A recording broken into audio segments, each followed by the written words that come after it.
আমার মেয়ের বিয়ে হয়েছে, শ্বশুরবাড়ি গেছে। অন্য বাপদের মতো আমারও মনে আনন্দ ছিল, খুশিও হয়েছি, আবার দুঃখও ছিল। ওর যাত্রার সময় বারবার চোখ ভিজে যাচ্ছিল, গলা বুঝে আসছিল, মনে হচ্ছিল বোধহয় মেয়েকে হারালাম। ওটা আমার ভুল ধারণা। মেয়েকে একটা ভালো ছেলের কাছে দিতে পেরেছি, এটাই আমার সান্ত্বনা।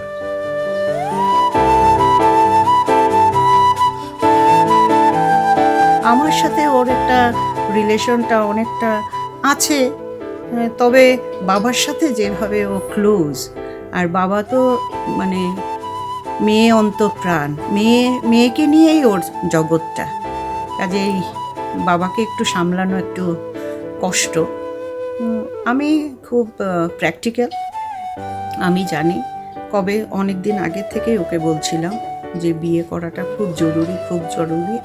আমরা দেখেছি অনেক আলাপ এসছে, কিন্তু কোনো দিকেই কোনো কিছু হয়নি। শেষ পর্যন্ত যখন এই ছেলেটির সাথে যখন ছোটোর থেকেই ওরা বন্ধু ছিল, তারপর যখন ঠিক করলো ওরা বিয়ে করবে, প্রথমে ভেবেছিলাম যে কি হবে না হবে, কিন্তু যতদূর জানি পরিবারটা খুব ভালো, আমার মেয়ে আর ভালোই থাকবে। ছেলেটি খুব ভালো, মা বাবার সম্পূর্ণ দায়িত্ব ওর উপরে, ওরা ভাই বোনেরা খুব ভালো।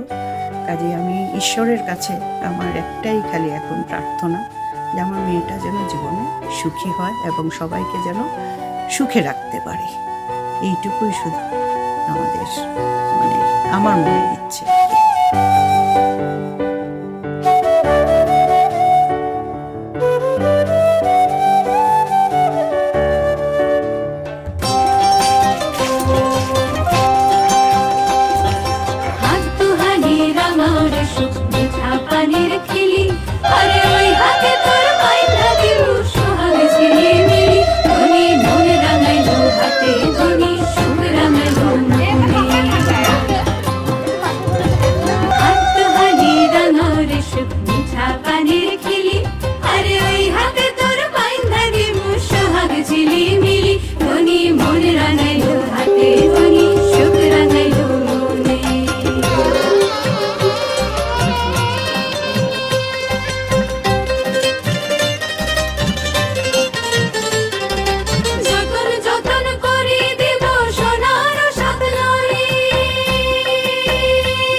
রাখিও যতনে ধনী হাত রাঙাইল মনে,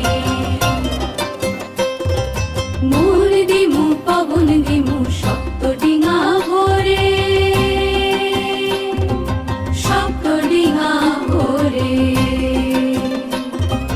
মোর দিমু পবন দিমু শক্ত ডিঙা ভরে, বাদামে বাতাস দিমু রঙিলা আদরে, ধনী হাত রাঙাও রে মনে ধনী থাকিও যতনে।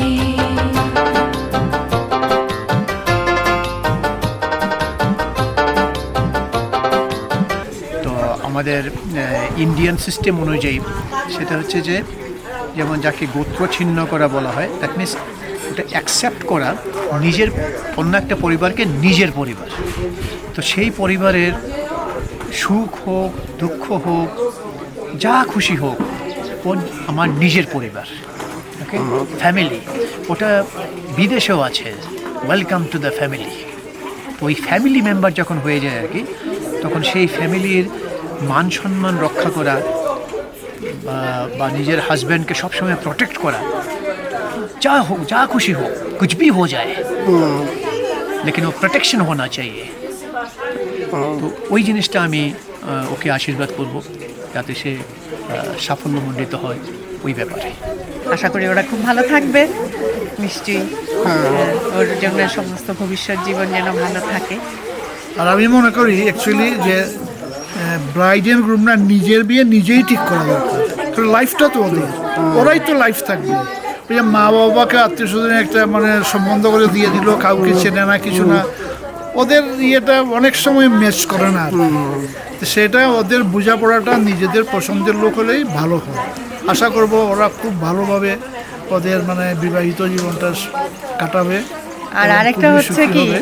ওই একটা অ্যাডজাস্টমেন্ট থাকতেই হবে। শুধু যে মেয়ে অ্যাডজাস্টমেন্ট করবে সেটা না, ছেলেকেও Both side, অ্যাডজাস্টমেন্ট both করবে, side. বোথ সাইড অ্যাডজাস্টমেন্ট থাকতেই হবে।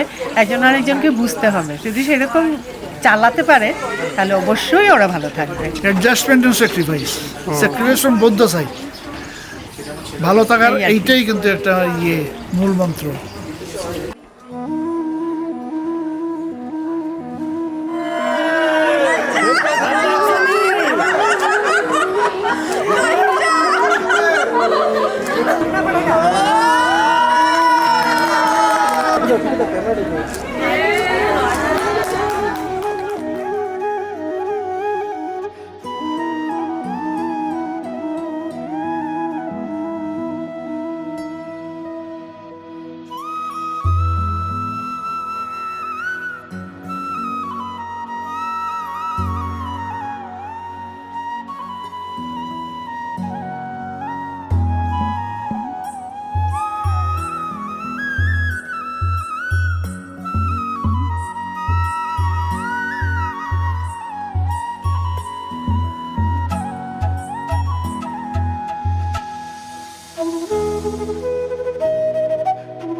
ऑल द बेस्ट तुम लोग के वेडिंग के लिए और मैरिज के लिए और future. and we'll try to come back Bangalore. मैं ट्राई करूंगी आने के लिए, of course इनको भी लेके आऊंगी इनको आना पड़ेगा ना, हाँ वो भी आने पड़ेगा, दिल्ली आना पड़ेगा हमेशा हमेशा बोल प्रॉमिस करते कभी आते नहीं है। इनको करना तो आना पड़ेगा, अब नोएडा आना देखना, पड़ेगा। आना पड़ेगा। ठीक है, okay, all the best, love you. ওদের জন্য এটাই থাকলো আমার শুরু থেকে, আমার তরফ থেকে আশীর্বাদ, যাতে ওরা ভালো থাকে, সবাইকে মিলেমিশে চলে, একসাথে সুখী থাকে, জীবনে সুখী হোক। So we wish you a very happy married life. তোমরা খুব ভালো থাকো, খুব আনন্দ থাকো। We always want to see you happy and always smiling. So I'm very happy for them, wishing them good luck and yeah, happy married life to them. তাই ওরা যেন সবসময় সুখে থাকে, ওইটাই আশা করছি।